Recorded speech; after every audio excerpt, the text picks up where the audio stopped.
तिरुपति बालाजी का विश्व प्रसिद्ध आंध्र प्रदेश के चित्तूर जिले में तिरुपति के पास तिरुमाला पहाड़ी पर स्थित है, जहां भगवान श्री हरि विष्णु के वेंकटेश्वर के रूप में पूजा होती है। भगवान श्री वेंकटेश्वर अपनी पत्नी पद्मावती लक्ष्मी माता के साथ तिरुमला में निवास करते हैं। तिरुपति बालाजी मंदिर से जुड़ी हमें दो कथाएं मिलती हैं। पहली कथा उनके वराह अवतार से जुड़ी है और दूसरी कथा माता लक्ष्मी और उनके वेंकटेश्वर रूप से जुड़ी है। पहली कथा, आदिकाल में धरती पर जल ही जल हो गया था, यानी पैर रखने के लिए कोई जमीन नहीं थी।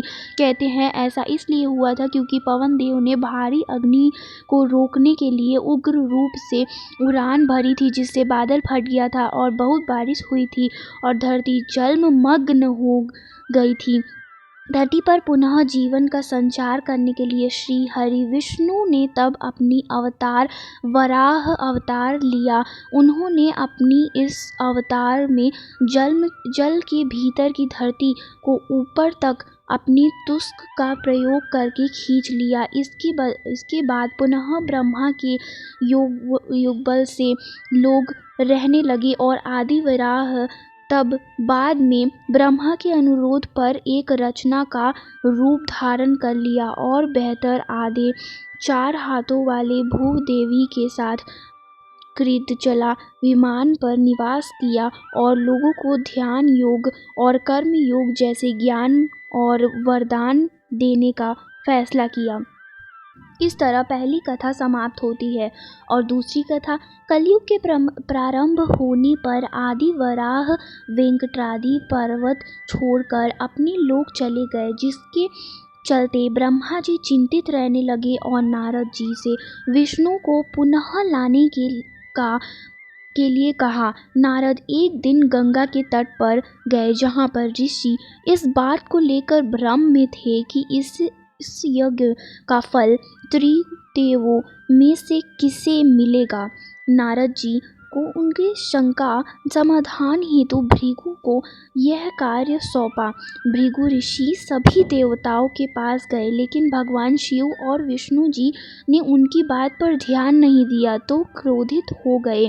क्रोधित होकर भृगु ऋषि ने विष्णु जी की छाती पर लात मार दी। इसके बावजूद विष्णु जी ने ऋषि के पैरों की यह सोचकर मालिश की कि कहीं उनके पैरों में दर्द ना होने लगे। यह देखकर ऋषि भृगु को सभी ऋषियों को उत्तर दिया कि उन्हें यज्ञ का फल हमेशा भगवान विष्णु को समर्पित करना है। परंतु श्री हरि विष्णु की छाती पर लात मारने के कारण माता लक्ष्मी क्रोधित हो गई और अपने पति का अपमान सहन नहीं हुआ और वे चाहती थीं कि भगवान विष्णु भृगु को दंडित करें, परंतु ऐसा नहीं हुआ। परिणाम स्वरूप उन्होंने वेंकटू को छोड़ दिया और तपस्या करने के लिए धरती पर आ गईं और करवीवारूपुरा कोल्हापुर में ध्यान करना शुरू कर दिया। इधर विष्णु जी के इस बात से दुखी थे कि माता लक्ष्मी उन्हें छोड़कर चली गईं। कुछ समय बाद भी धरती पर आकर माता लक्ष्मी को ढूंढने लगे। जंगल और पहाड़ियों पर भटकते के बाद भी वह माता को खोज नहीं पाए। आखिर परेशान होकर विष्णु जी वेंकटाद्रि पर्वत में एक चींटी का आश्रय में विश्राम करने लगे। इतना सब कुछ देखने के बाद ब्रह्मा जी ने उनकी सहायता करने का फैसला किया।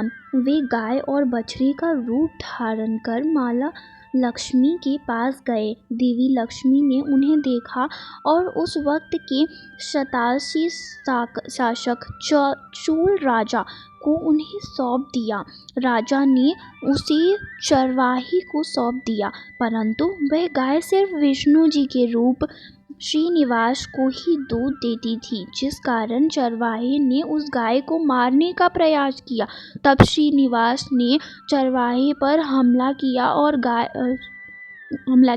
गाय को बचाया और क्रोधित होकर उन्होंने चोल राजा को एक राक्षस के रूप में जन्म लेने का श्राप दिया। राजा ने दया की प्रार्थना की।